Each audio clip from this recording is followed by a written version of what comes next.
Hello, and we're going to talk about something very small today, something that's very small but very important to lots of collectors all around the world, and that's the competitive world of wine label collecting.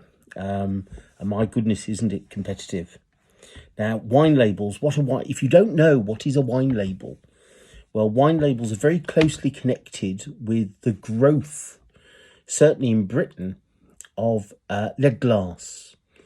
We've got George Ravenscroft being a pioneer in the 17th century, and we've got all manner of lead glass, pure, white, clean, heavy lead glass being made at the beginning of the 18th century. And this basically became slightly cheaper, more available, and allowed, for the first real time, a number of decanters to appear on dining tables. Before then, you would have bottles, you'd have onion form bottles brought to you and being coolers, but you'd have now a decanter on the table. Now, you can denote the contents of a decanter in two ways. The first way you can do it is you can engrave what you're going to have in that particular decanter. So you can engrave Burgundy or Madeira or Hock onto it, or you can enamel that. Now, that restricts you to only ever using that decanter for one beverage, and it also means you have to have huge numbers of decanters if you want to drink more than one thing.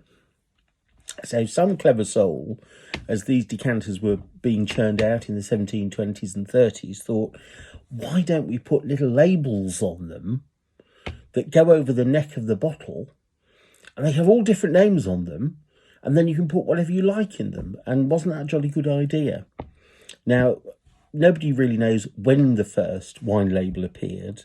We do know that when they appeared first, they're often called bottle tickets, little tickets for bottles. And some of the earliest appearances are in goldsmiths' accounts, things like the Wakeling Ledgers in 1737.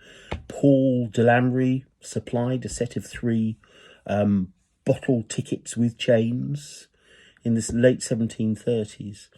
And these very early ones are either escutcheon form or slightly squared with rounded corners, but they are shaped and they're engraved or pierced with the name of the beverage. Initially they're dead plain, and then some are decorated. Now, an example of one, but an atypical example of one early wine label, is this chap here. It's quite good. I can sort of hang him up.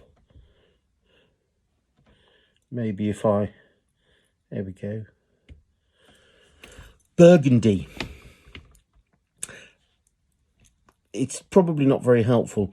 You will never see another wine label of this shape. This is a unique wine label. This is a holy grail. And it caused a lot of discussion when it came up at auction. And there were a lot of people saying that it wasn't right. They didn't believe their eyes when they saw it. But I did. Michael, why did you believe your eyes? Well, I must confess to some inside knowledge when it came to this label, when it appeared at auction. Because it came up at an auction I was a consultant for. And whilst everyone had seen it in this beautiful, cleaned and polished state, I'd actually found it initially when you'll know the large silver chest, oak-bound silver chests from the 19th century. One of those came into this particular auction house, and it was full of an entire family's collection of silver over a couple of 100 years. And there were tea sets, and there were sauce boats, and there were all manner of things. And we sorted through them, and they were all wrapped up in newspaper. They were all filthy dirty.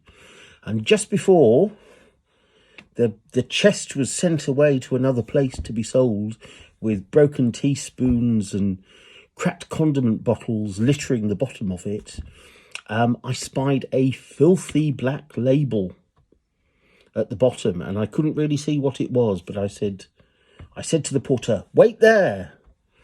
And I reached in And much to my surprise, I must say, I pulled out this, which had been adorning the neck of a little Bristol blue decanter that was also with the box, but had been smashed up. Never mind.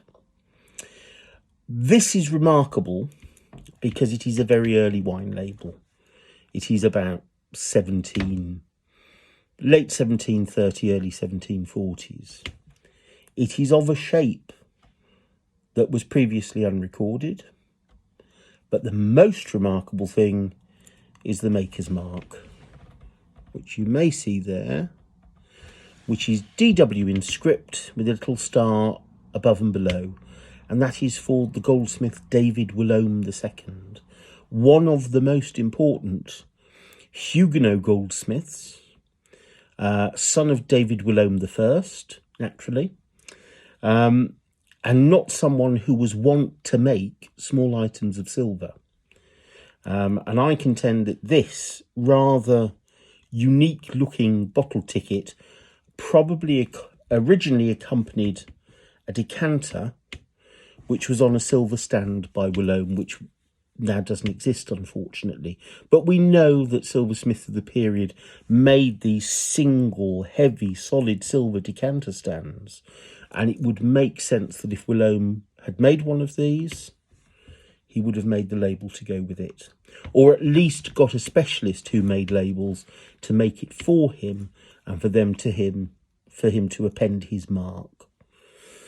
So this is 100% absolutely genuine, supreme rarity of the wine label collecting world.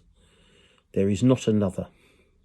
Unfortunately, this is the only wine label, until this appeared, that anyone ever knew made by David Willaume II, that important Huguenot maker. And it was only thanks to a lot of naysaying and indecision that people with a lot more money than me, it must be said, decided not to buy it on the day and have regretted it ever since. Marvellous. Sometimes the auction gods are with you. So this is basically the style of many early wine labels. You'll get this flat chased because they're very thin.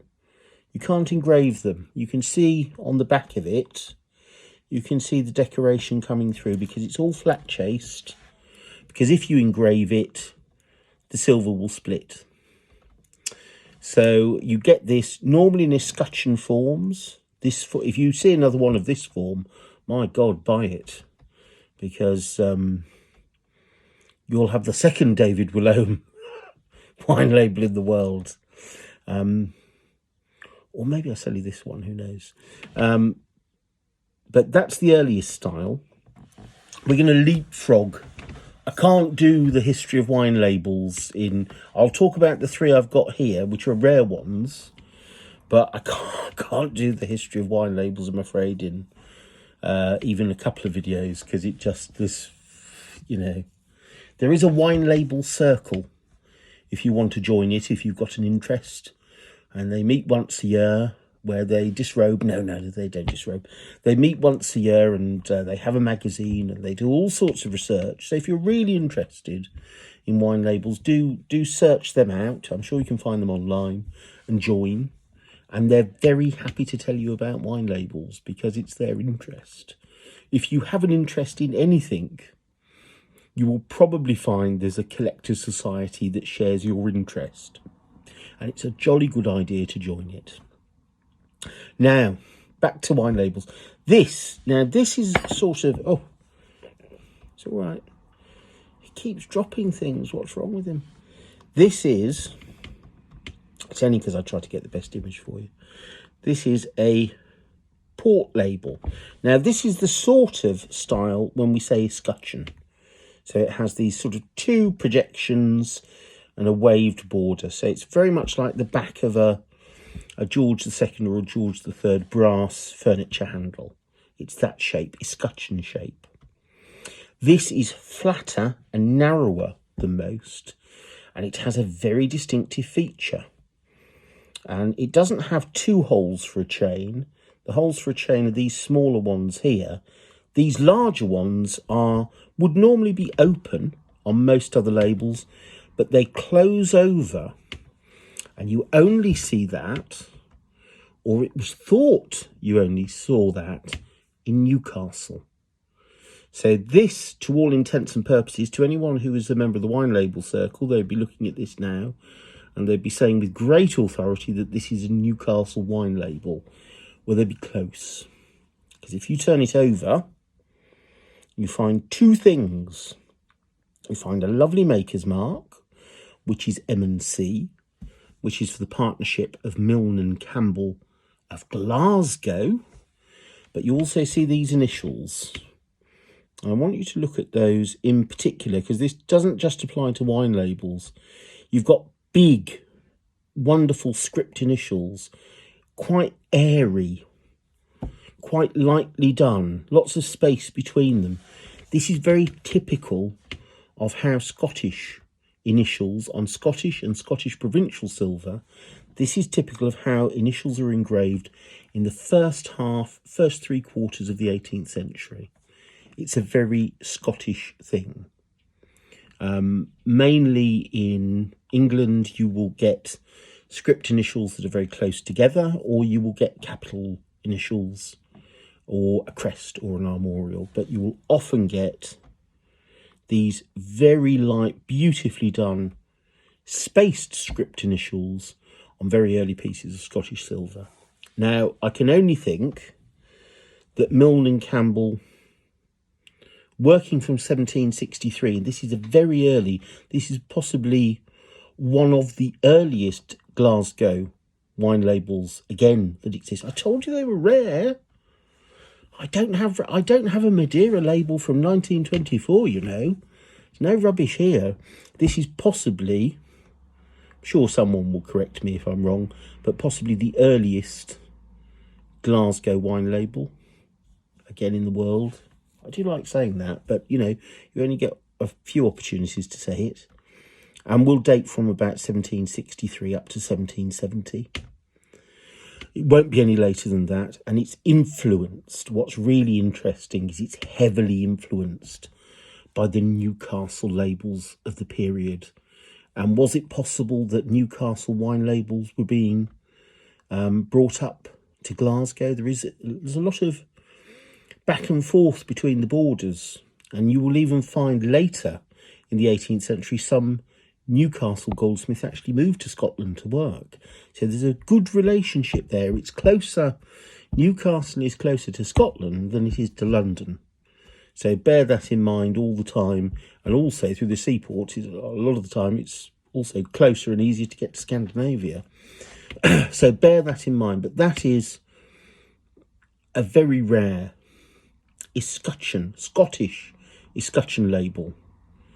And if you don't believe me, try and find another one. And I have one more label and a bit more waffle, but time is moving on. So I will see you immediately in part 2.